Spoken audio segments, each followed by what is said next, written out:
Hello everyone, my name is Amos Nimas, and right now, since I am unemployed, I thought I might waste my time. I've been playing a lot of Yu-Gi-Oh! Lately. If you don't know Yu-Gi-Oh! It's a card game, trading card game where you have monster cards and spell cards, trap cards that have effects and attack and defense, and you can battle those monsters in a board game with your friends, and it's quite fun. I prefer playing it in single player because it's an unbalanced card game, I have to admit, but most card games are, because they're based on the trading card game are based around the concept of you buying more cards to have better cards, to make better deck, to have an advantage over your opponent. So it's part of the game that it's unbalanced. But anyway, back to the today main topic. I made this software right here in Python. I called it CardGen, and what it does, it generates Yu-Gi-Oh cards. But for now, I kept it really simple because you don't want to overcomplicate this kind of stuff, because what I want to do is then make a video a game that I can play on my computer that will use those cards. And the problem is with Yu-Gi-Oh! The effects are so varied. They can vary so much from monster to monster. I have no idea how they program their video game, because how do you make a game where each of these monsters have a different effect that affect different parts of the code? It's unthinkable the amount of work it might take. It probably takes to make those games. That's why they have multiple employees and big budget, because and they take years to make those games, because I still to this day don't know how they do it, because each those effects need to be programmed in a way. And even if you have a general like model of, yes, this is the field and we have the variable for how many cards on the field, and this is the deck, we have a variable for that. Even if they have variable for all those things, now they have to implement the effect of each of those individual card. With I don't know how they do it. I'm gonna be honest, I have no idea how the Yu-Gi-Oh card games are programmed, but I'm gonna try to make one, even though I don't understand how they do it. So I need to keep it simple. So yeah, it was quite a tangential talk that I went off topic a little bit. But yeah, that's my software. And what it does, it generates cards. So right now it only generates 4 cards, I think. No, 10 cards, sorry. By card gen, I'll launch it inside of my terminal. Let me just make this a little bit bigger for you so that you can see better. We don't need the recording right now. So boom, and it does not work because okay, it's not capitalized G, so it's small cardgen.py. No, still does not work. What? Okay, it's not capitalized at all. Not the. Okay, let's just use tab to complete and press Control A to go in front of it. Type pi, and here we go. That's what it generates. So you even have the name for the cards, which are filler text from the Lorem Ipsum poem. Which is used when you want to fill text. So, and it works perfectly for the card name. Like those could be real Yu-Gi-Oh card name you wouldn't know. Like Komodo UT sound like a card name. Dolore sound like a real Yu-Gi-Oh card name. So you have dark element, light element. The effect are all draw, because that's the only thing I know how to code reliably. It just makes you draw an X amount of card. I can code that. That makes sense. And the level represent how many monster you need to sacrifice to play it. Because I find it confusing the way Yu-Gi-Oh does it. It's less confusing to just say you have 0 monster to sacrifice for this card to be played. You have 3 monster to sacrifice to play this card, 2 monster, 1 monster, etc. I find it makes more sense. than the way Yu-Gi-Oh does it, which is like, well, if it's level 4, you have no monster to sacrifice, but if it's level 5, then you have one monster to sacrifice. If it's level 6, I think you also have one monster to sacrifice, but if it's level 7, then you have two monsters to sacrifice. Because 7, everybody knows that level 7 has two monsters to sacrifice, and not 7, because that makes sense somehow. Yeah, that's stupid. So that's why I made it that way. I don't need to make everything exactly like the Yu-Gi-Oh game. Anyway, I don't think I could, even if I wanted to. So I kept it simple. This just generates the card. You cannot play with them right now. And it doesn't save them. It just prints them like this on your terminal. And you can generate more of them. So let's generate another deck. Good. And like this one, you need to sacrifice 3 cards. It makes you draw 6 cards, and it has 4,000 attack and 2,000 in defense. So that's a good card. That's a really good card. This one is also really good, but you have to sacrifice 4 monsters to play it. It has less defense, and it has it makes you draw 6 cards. Which, I mean, it's a little bit overpowered. That it makes you draw 6 cards, and I could make it so that it makes you draw the amount of card equal to the number of monster you had to sacrifice, since right now that's the only thing we have. We have draw effect. And because I find it quite stupid if you have like a card that require no sacrifice, and if it had like draw 6 card, and you had a card that require like 5 sacrifice and it's like draw 1 card. So that would be stupid. Like you can have draw 0 card and be level 5, which means 5 sacrifice, which would be totally stupid. Even if you have good attack and good def, it wouldn't make sense. So I should probably try to fix this, and it wouldn't be that hard to do. I just need to, if I want to change that, let's do it right now. I have here the part where you choose the level of card that you can draw. I think that the minimum should be 1 because it's a draw effect, so it has an effect. Otherwise it's stupid, you just don't put the draw effect if it's gonna have 0. And the maximum should be maybe the level times 2, but then it's stupid because if you're level 5, that will mean that you draw like 10 cards, which is, it's dumb. You don't want that. So let's choose this level. Like if it's level 5, you would draw 5 cards plus 1. So if you're level 0, you at least draw 1 card minimum. And if you're level 5, you draw 6 cards, which is the maximum amount of card that you can draw, because the maximum amount of card you can have in your hand, I think it's 7. So let's just pretend you have only 1 card in your hand. Otherwise you would have to discard the other cards that you draw. Okay, now let's start the software again, see what it looks like. Level 2, draw 1 card. Level 1, draw 2 card. Makes sense so far. Level 5, draw only 2 card. Level 2, draw 3 cards. 4, draw 5 cards. So far it makes less sense, I feel, than before, because like you have a level 5 who draw only 1 card. But at the same time, the only cards that could allow you to draw 6 cards would be a level 5 cards. So even if you do have right now like level 2 cards, level 3 cards that make you draw, no, I'm looking for a better example. Like you can have right now level 1 card that make you draw 2 cards, but you could not have a level 1 who makes you draw 3 cards, which makes sense, I feel like.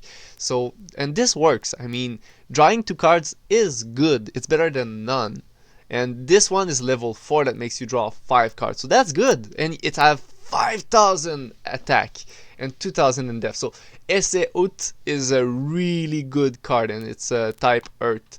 So you see, that's a good card that you would want to draw and want to play, because it makes you draw a lot of cards, and it has good attack and okay defense, and it's 4 sacrifice instead of 5. Like this one, you have 5 sacrifice, you have a little bit more attack and a little bit more def, just barely, but it only makes you draw one card, which is not as good as it's non-ut. The other was esse-ut, so esse-ut I feel is better for the amount of sacrifice you have to do, but then you also have to draw them, because there's the draw factor, the fact that maybe you won't draw the card you want. So yeah, that's my program, and it's not on GitHub right now. I don't think so, because yeah, it's on my private repository right now. So maybe I'll put it on GitHub when it's complete, but right now it's not complete, so I won't do that.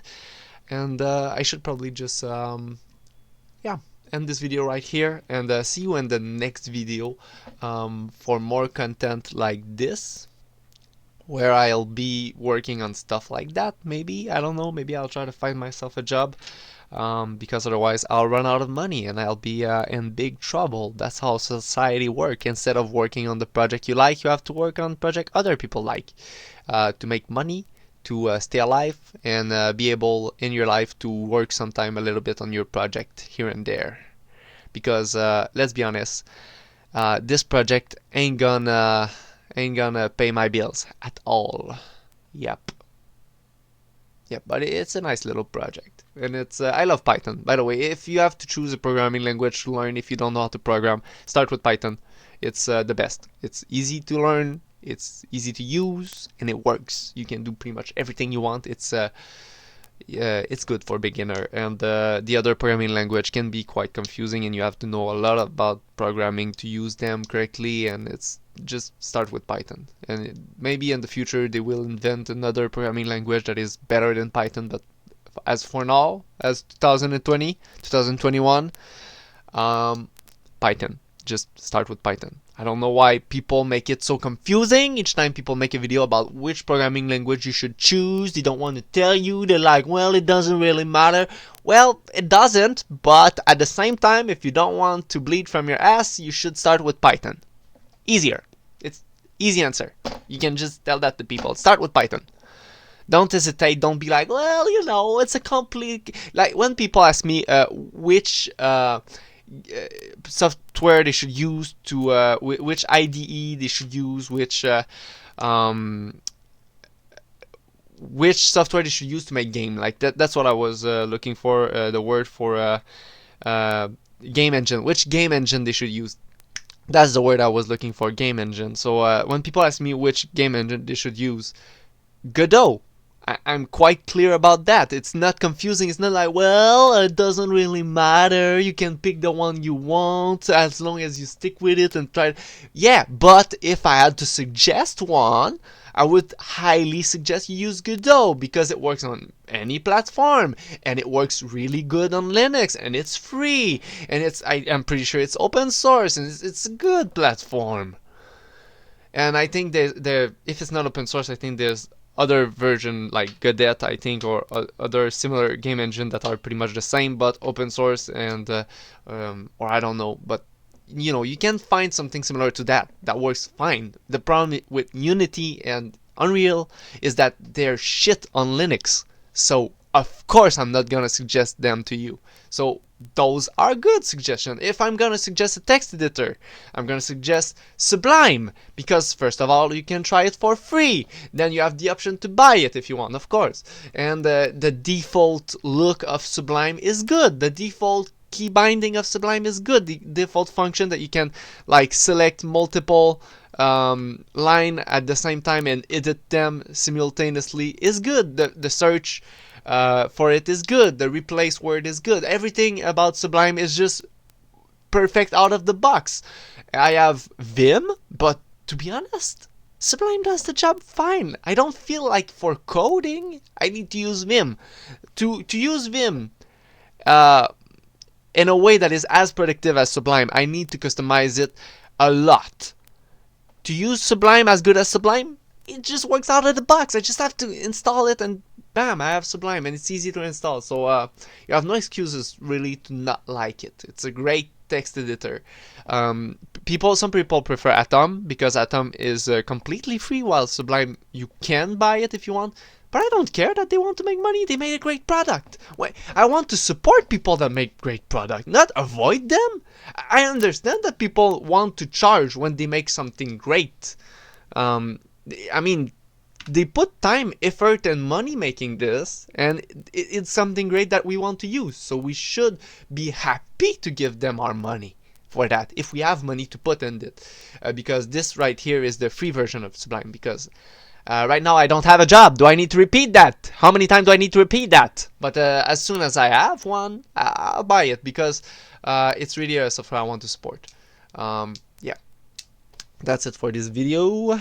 So yeah, Python, Sublime, and Godot if you don't know what to use and want to start coding, making stuff, making game, making, and just make stuff you're passionate about. I wanted to make a card generator. I made a card generator. It's easy. I make stuff also that you know how to make. And if you don't know how to make it, well, you're gonna have to work a little bit harder. This, I didn't have to use Google a single time. I just made it from memory, from my mind. And at some point you get good enough in programming that you can do stuff like that. You don't have to Google everything. You can just, from memory, I know how to create a function. I know how to make a loop. I know how to create a list, and I know how to import libraries. So when you learn those steps, you don't need to Google everything each time you want to do something simple. You just know how to do it. And the print function is your friend. The terminal is your friend. Don't be shy to make terminal application. For most application, the terminal is fine. The terminal does the job, so you can take input from the terminal and you can give output from the terminal. So unless you want to make something 3D, which you don't have to most of the time, use the damn terminal. Maybe you don't have sprites, but you can use emoji if you really want to, have pretty graphics and all. But for basics game, for like minimalistic games, it's good for testing idea and prototyping stuff to just make it works inside of the terminal using array to display maps and stuff. It works fine. I have a prototype of a big game which was retarded, which has been delayed because of scope creep. It was too big of a project and I need to simplify it because yeah, when it's starting to get as complicated as Dwarf Fortress, and I don't want that. The reason why I made this game was because I wanted Dwarf Fortress, but simpler, like that everybody could play it. And right now it's not what I have because of scope creep. And I made video in the past about the game I'm talking about right now. They're probably still on my YouTube channel. It wasn't really popular because it's in the terminal, so it's not really interesting to look at. Same as right now, I just have code in front of me. That's not the most interesting thing to look at. But yeah, that's the code, and you have the Lorem Ipsum poem on top that I use as words for the card name. And it works fine, seriously. It's easier to just do that than do something else. Okay, now it's real. I end this video at 20 minutes almost 20 minutes, unless I try to talk until I reach the 20 minutes mark, but I don't think I will do that because that would be quite annoying to listen to. So you can like, you can subscribe, there's a bell, I think you can ring it to be informed when I make more video, more content, and